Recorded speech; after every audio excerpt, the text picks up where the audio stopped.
Tomorrow is the 3-year anniversary of your elimination from the Toronto series in Game 6 and Clay getting injured. I'm wondering if you can just remember your emotions on that day. You know, I just watched a video of you slamming that ball down when Clay went down and squatting and, you know, looking very pensive. Your emotions, and then also some perspective of, like, 3 years later, here you are back in a critical Game 5. Yeah, it was mixed emotions all the way around. I had Katie's injury a couple days before, Clay going down, us trying to just find a way to stay alive. Um, it was the end of an era at Oracle as well, so there's a lot going on. I don't really. It's hard to like pick out exactly what you were feeling because it was all kind of mixed together. But we lost the game. Clay goes down. He's probably gonna be out for a while. You're getting ready for the summer, trying to regroup and figure out what's gonna happen next year and all that. And I think it's 3 years ago, and all that we've been through, all that Clay's been through, personally since that time, and to be back here, it adds to the sense of gratitude of being back on the stage. And that chapter will always be part of our journey for sure. Something we probably talk about for a very long time. And hopefully we can get this job done and pay homage to that 3-year journey, actually leading to something truly special. Ron? Ron Krychek, San Francisco Chronicle. Rory's up too, in case you were wondering. I'm sure. I was wondering. Thank you very much. I know it's my job. As much defensive attention and physicality as you faced throughout the playoffs and in this series, how much more or what different do you expect tomorrow night, given the way you played Friday? I don't know, because every team's built different. Every team has a certain way of doing things that you've perfected or tried to perfect over the course of a season. And they have a certain defensive identity that has been successful for them. You obviously understand in a series, adjustments can happen on the fly in between games. You got to be ready to adapt. And I think I'll be ready for that. We will be ready for that, whatever it is. But at the end of the day, for us to be successful and win 2 more games, it comes down to the way that we defend, the way that we bring intensity, especially to start games, understanding how they respond after losses. That was one of the big points in the series. 2 great teams. They know how to respond. They know how to win in other people's buildings. We've shown that. They've shown that. And we have to be ready for that response and hopefully, throw the first punch tomorrow. Whatever adjustment that means is going to be a part of it, but it's secondary to just the effort and intensity and physicality that we need to have, knowing that's their calling card. That's how they try to force success when they're coming off a loss. Tim? Steph, I think Clay's leading you guys in minutes played in the playoffs. He's way up there. You're second on the team. You're way up there on the list of most playoff minutes. You're the I old used guy. to be a 6-man though. Yeah. Jeez. Wow. Wow. Now you've thrown me off. No, you're coming off. You had the foot thing. You guys are the old guys, yet you might be getting stronger. Do you have a sense of pride in that? And what might it mean, like how long this window is going to be open? We've talked about that. We feel like I've said it plenty of times. We have a lot left in the tank in terms of what we can do out there on the floor. And they bring up the age thing. It's something to talk about, but it doesn't really reflect how we approach this playoff journey and our confidence in what we can do going forward. But that doesn't happen by accident. It's just the work that you put into it. Clay, especially the fact that he was on a minutes restriction for like a month, and slowly got to ramp it up. Every couple weeks leading up to the playoffs, and I think he was so proud of himself that when he first, I think, eclipsed 40 minutes in a regular season game one time. Just the pride of, like, he's talked about it, like a year ago he wasn't even running. So it speaks to just how much this matters, how important we know the work that goes on behind the scenes is to being ready for whatever happens out there in the games that matter. So we're obviously only worried about right now, but we definitely feel like we have a lot left in the tank.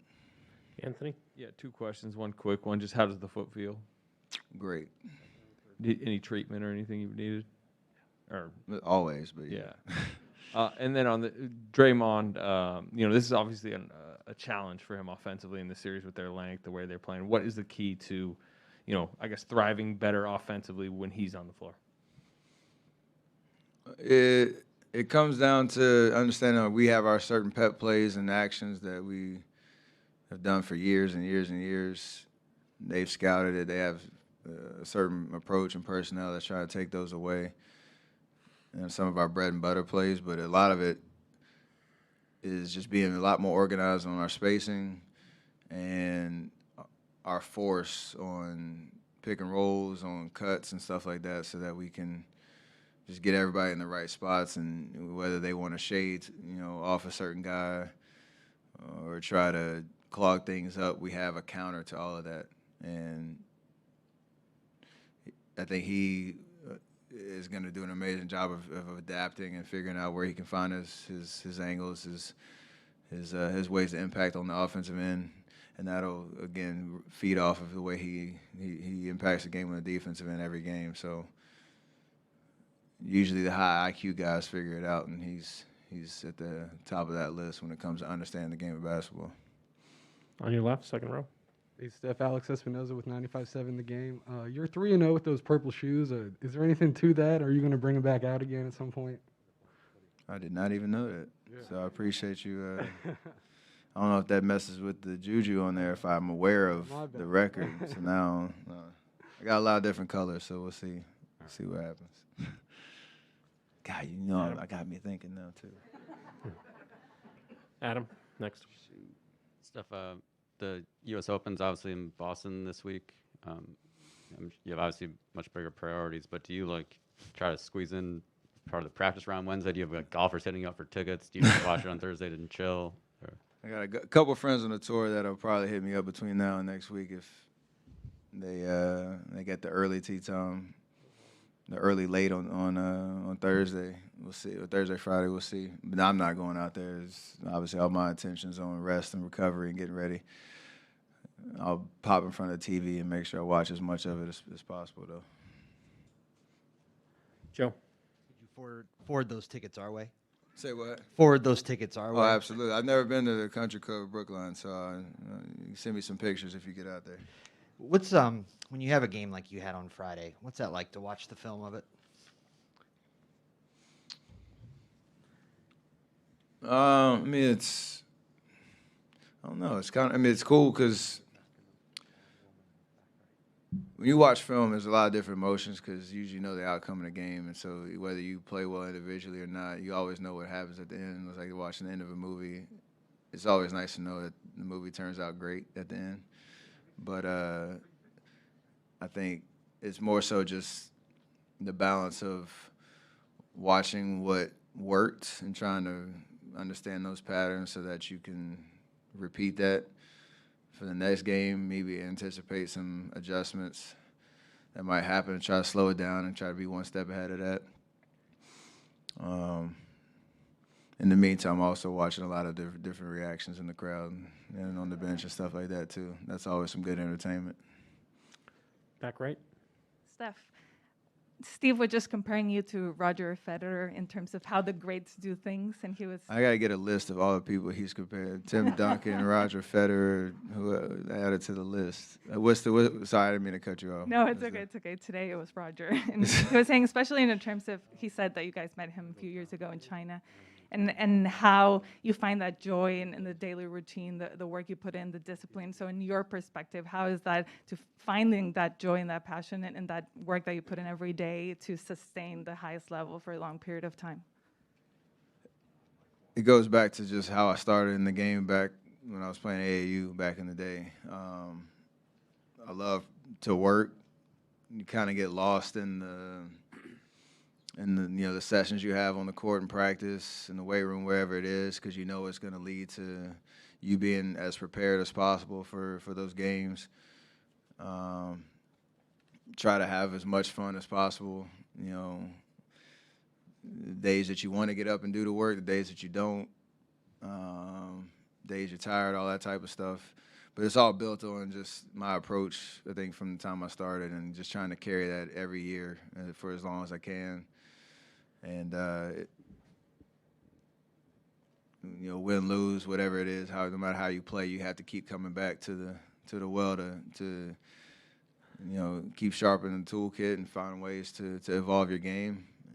That is the hardest part of what we do. I mean, going out there on the floor, everything's more reactive, and you're kind of just living in the competition. But the hardest part of what we do is the grind of the year-long prep that it takes to be great at this level. Davide and Vince, last two. Hey, Steph, Davide Chinellato with Gazzetta in Italy. You're playing in your 6 finals in 8 years.